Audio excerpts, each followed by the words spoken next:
ഇപ്പൊ ഓൾറെഡി അഫയറിലാണ്, 2 വർഷം കഴിഞ്ഞ് കല്യാണം ഉണ്ടാവും, അങ്ങനെയാണോ ഉദ്ദേശിച്ചത്? UK തന്നെയല്ലേ? ക്രഷ് അടിച്ച ആരെങ്കിലും എന്തോ ഉണ്ട് ഉള്ളിന്റെ ഉള്ളിൽ. ഉണ്ട് മൗനം സമ്മതം. മതം മാറുമല്ലേ? ആദ്യം ഇച്ചിരേ ഉള്ളു. ആ പുള്ളിക്കാരി ഇതെല്ലാം ദുബായി പോകുന്നു, അവിടെ പോകുന്നു, ഇന്നോഗ്രേഷൻ ചെയ്തു, നാടൻ മുറിക്കുന്നു, സഹിക്കുന്നുണ്ടോ? അവരുടെ പ്രസ്റ്റേഷൻ തെറി വിളിച്ചല്ലേ അവർക്ക് തീർക്കാൻ പറ്റുന്നത്. നേരെ തന്നെ ഒന്നും പറയാൻ പറ്റില്ലല്ലോ. രേണു കഴിഞ്ഞ ദിവസം രേണുവിന്റെ അമ്മ പറഞ്ഞിട്ടുണ്ടായി, സാധാരണക്കാരെ പോലെ ആണ് ഞങ്ങളുടെ ജീവിതമൊക്കെ മുന്നോട്ട് പോകുന്നത്. അതെന്നാ എന്റെ ലെക്ചർ ലൈഫ് ഒന്നും ഇല്ല. ആർപ്പാടൊന്നുമില്ലേ? എന്തോന്നൊന്നുമില്ല. ഒരു ആർപ്പാടം, എന്ത് ആർപ്പാടം? അതാണ് ഞാൻ പറഞ്ഞത്. ഒരു ഞായറാഴ്ച ഇറച്ചി പഠിക്കുന്നതാണ് അവിടെ ആർപ്പാടം. കൂടുതലും കുഞ്ഞി പിള്ളേരൊക്കെ ഓടി വരുന്നത് ബിഗ് ബോസിന് ശേഷമാണ്. അത് ചേട്ടൻ പണ്ട് പറഞ്ഞിട്ടുണ്ട്. ടമാർ പടാറിന് മുന്നേ ആൾക്കാർ കൊല്ലം സുധി അറിയാം. പക്ഷെ ടമാർ പടാറിന് ശേഷം കുഞ്ഞി പിള്ളേർ വരെ സുധിച്ചേട്ട എന്ന് പറഞ്ഞ് ഓടി വരുന്ന അവസ്ഥ ഞാൻ കേട്ടിട്ടുള്ള ആളുടെ വായിൽ നിന്ന് വർത്തമാനം ഞാൻ കേട്ടിട്ടുള്ള എന്നോട് പറഞ്ഞിട്ടുണ്ട്. അതുപോലെയാണ് ബിഗ് ബോസിന് മുന്നേ ആൾക്കാർ രേണുസുധി അറിയാം, സുധിച്ചേട്ട വൈഫിനെ അറിയാം. ബിഗ് ബോസിന് ശേഷം കുഞ്ഞി പിള്ളേർ ഓടി വന്ന് രേണു ചേച്ചി എന്ന് പറയുന്നത് ബിഗ് ബോസിന് ശേഷം. സ്റ്റാർഡം ആയി കഴിഞ്ഞാൽ പ്രൈവസി നഷ്ടമായെന്ന് തോന്നുന്നുണ്ടോ? ഒരു പരിധി വരെ നഷ്ടമാണല്ലോ. എങ്കിപ്പോ അങ്ങനെ പറയാനും പറ്റത്തില്ല. എന്നാൽ ഒരു സ്ഥലങ്ങളിൽ അതിന്റെ പ്രൈവസി അല്ല. എനിക്ക് ഞാൻ എവിടെ പോയാലും സ്റ്റാറ്റസ് ഇടും, ഇന്നോടത്ത് പോവാ, എവിടെ പോവാ അല്ലേ. എനിക്ക് എന്റേതായിട്ടുള്ള ഞാൻ സീക്രട്ടോ കാര്യങ്ങളൊന്നും ഒളിച്ചു വെക്കുന്ന ആളല്ലെന്ന് തോന്നി.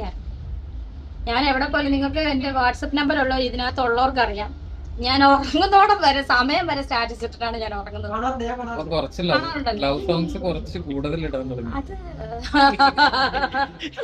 അതെ അതെ. ക്രഷ് അടിച്ച ആരെങ്കിലും എന്തോ ഉണ്ട് ഉള്ളിന്റെ ഉള്ളിൽ. ഉണ്ട് മൗനം സമ്മതം. അനുരാഗത്തിന്റെ പൂക്കൾ ഉള്ളിൽ വിരിയുന്നുണ്ട്. വിരിഞ്ഞ് കഴിഞ്ഞ് ആണോ നമുക്ക് 2 വർഷം കഴിഞ്ഞ് അറിയാം. അപ്പൊ ഉറപ്പിച്ച് മതം മാറുമല്ലേ?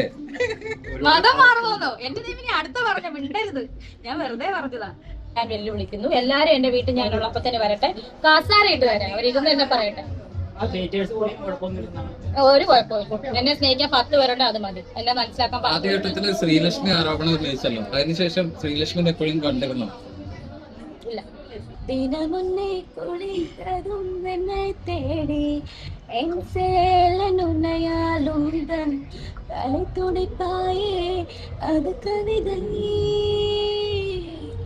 திருடன் போல் பதுங்கி திரிகின்ற பெண்ணாயிருந்த என்னை நீ அணைப்பாயே அது കവിതൈ. ഇതിന്റെ അടി കമന്റ് വരും, ഇവക്ക് ഇത് തീർച്ചയായും മനസ്സിലായ ഇവര് ചോദിച്ചിട്ടാണ് ഈ പാടുന്ന മുഴുവനും. പേഴ്സണലി ഭയങ്കര ഇഷ്ടം. അപ്പൊ ഞാൻ പറയാറുണ്ട് എന്നാലും കൊണ്ടുവരണം.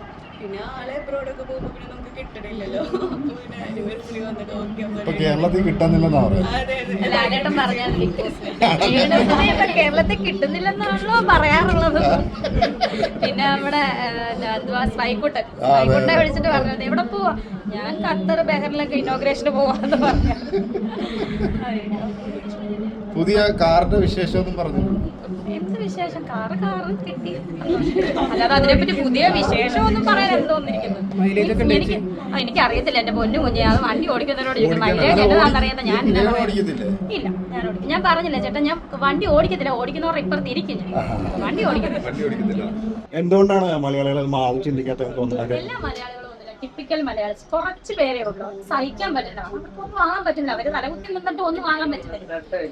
ഒരു ആദ്യം ഇച്ചിരേ ഉള്ളു. ആ പുള്ളിക്കാരി ഇതെല്ലാം ദുബായി പോകുന്നു, അവിടെ പോകുന്നു, ഇനോഗ്രേഷൻ ചെയ്തു, നാടൻ മുറിക്കുന്നു, സഹിക്കുന്നുണ്ടോ? എന്താ പറയാ, ഇൻസ്റ്റാഗ്രാം തുറക്കാൻ രേണുസുധി അവരുടെ ഫ്രസ്ട്രേഷൻ തെറി വിളിച്ചല്ലേ അവർക്ക് തീർക്കാൻ പറ്റുന്നത്. നേരെ തന്നെ ഒന്നും പറയാൻ പറ്റില്ലല്ലോ. അവരുടെ ഫ്രസ്ട്രേഷൻ അവരങ്ങനെ തീർക്കും. ഇതിന്റെ മറ്റൊരു വേർഷനാണ് അനുമോൾ അനുഭവിക്കുന്നത്. അവള് 30 വയസ്സായിട്ട് കല്യാണം കഴിഞ്ഞിട്ടില്ല, തള്ള. അതും ഈ ഒരു സെയിം ആറ്റിറ്റ്യൂഡ് ഉള്ളവർ തന്നെയാണോ? ഇത് വിധവയായി കഴിഞ്ഞാൽ ഒന്നും ചെയ്യാൻ പാടില്ല എന്ന് പറയുന്നതിന്റെ മറ്റൊരു വേർഷനാണോ? അനുമോൾ ഇപ്പൊ കല്യാണം കഴിച്ചിട്ടില്ല, അനുമോളെ പറയുന്നത് തള്ളച്ച് കല്യാണം കഴിക്കാത്തതിന്റെ ഫ്രസ്ട്രേഷൻ ഭയങ്കര ഇൻസൾട്ടിങ്, ഭയങ്കരമായിട്ട് ഇൻസൾട്ടിങ്. വിവാഹത്തെ കുറിച്ച് പറഞ്ഞപ്പോ ഒരുപാട് ചർച്ചയായിരുന്നു. വിവാഹത്തിനെ പറ്റി ഞാൻ പറഞ്ഞത് ഇത്രേ ഉള്ളൂ. 2 വർഷം കഴിഞ്ഞ് ഒന്നെങ്കിൽ വിവാഹം കഴിക്കും അല്ലെങ്കിൽ കഴിക്കുക. ഇതാ ഞാൻ പറഞ്ഞത്. ഇതത്ര വേറെ ഒന്നും ഞാൻ പറഞ്ഞിട്ടില്ല. സാധ്യതയാണെന്നാണ് പറഞ്ഞല്ലേ? സാധ്യത ഉണ്ടാകാനും മഴ പെയ്യാനും മഴ പെയ്യാതിരിക്കാനും സാധ്യതയുണ്ട്. 2 വർഷമാണ് സത്യം. അഫെയറിലാണോ? ഇപ്പൊ അഫെയറിലായിട്ടുണ്ടോ? പയ്യൻ UK തന്നെ അല്ലേ? ഇപ്പൊ ഓൾറെഡി അഫെയറിലാണ്, 2 വർഷം കഴിഞ്ഞ് കല്യാണം ഉണ്ടോ? അങ്ങനെയാണോ ഉദ്ദേശിച്ചത്? രേണു UK തന്നെ അല്ലേ? മൗന സമ്മതം എന്ന് ഉണ്ടോ?